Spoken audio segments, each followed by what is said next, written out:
अपनी कार से हाईवे पे ट्रेवल कर रहा था। दोपहर का टाइम था और वो अपने मजे में अपनी धुन में गाड़ी चला रहा था। आगे एक पुल था जिसके नीचे नदी थी। जब वो आदमी पुल क्रॉस कर रहा था तो अचानक उसको लगा कि गाड़ी चलाने में कुछ दिक्कत हो रही है, कुछ प्रॉब्लम आ रही है। उसको अंदाजा हो गया था कि गाड़ी का कोई ना कोई टायर तो पंक्चर हुआ है। उसने उसी वक्त गाड़ी साइड पे लगाई, उतर के देखा कि लेफ्ट साइड का पीछे वाला टायर पंक्चर हो गया। अब वो बंदा थोड़ा परेशान कि इतनी तेज धूप में मुझे टायर बदलना पड़ेगा। खैर जो भी कर लो, टायर तो चेंज करना ही पड़ेगा। उसने गाड़ी में से जैक निकाला, जैक को फिट किया, उसके बाद टायर के बोल्ट्स खोले और उनको एक साथ साइड में रख दिया। अब वो टायर को निकालने लगा। उसने जोर लगाया, झटके से पीछे खींचा। इसी दौरान उसका पाउंड बोल्ट्स पे लगा और चारों बोल्ट नदी में गिर गए। अब वो बंदा भयंकर वाला परेशान, टेंशन में, स्ट्रेस में। अब क्या होगा? अब मैं टायर नहीं चेंज कर पाऊंगा, मैं कैसे आगे बढ़ूंगा, मुझे जहां पहुंचना है कैसे पहुंचूंगा, कितना लेट हो गया हूं, इतनी गर्मी में कोई दूर दूर तक नहीं है, मैं किसी से मदद भी नहीं मांग सकता। शिट यार, ये कहां फंस गया, क्या हो गया? अब वो निराश होकर खड़ा, उसकी सोच काम नहीं कर रही, क्योंकि जब भी वो सोचने बैठता उसको एक ही बात बार बार याद आती है कि सारे बोल्ट नीचे गिर चुके हैं और वो आगे नहीं जा सकता।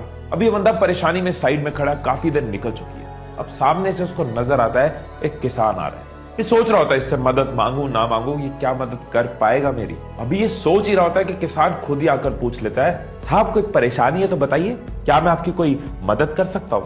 वो आदमी जो कि पहले से ही परेशान है, गुस्से में बोलता है, मेरा टायर पंक्चर हो गया, स्टेपनी लगाने लगा, बोल्ट नदी में गिर गए, आसपास कोई मैकेनिक नहीं है, तू भी क्या मेरी मदद करेगा? वो किसान समझ गया कि गर्मी और परेशानी की वजह से ये बंदा गुस्से में है। किसान मुस्कुराता है और कहता है कि साहब यहां से 10 किलोमीटर दूर एक मैकेनिक है जिसके पास आपको गाड़ी का सामान मिल जाएगा, और वहां जाने के लिए आप एक काम कर सकते हो, आप अपनी गाड़ी के बाकी के तीनों टायर का एक एक बोल्ट निकालकर इस टायर में लगा लो और फिर धीरे धीरे गाड़ी चलाकर वहां तक चले जाओ, आपका काम हो जाएगा।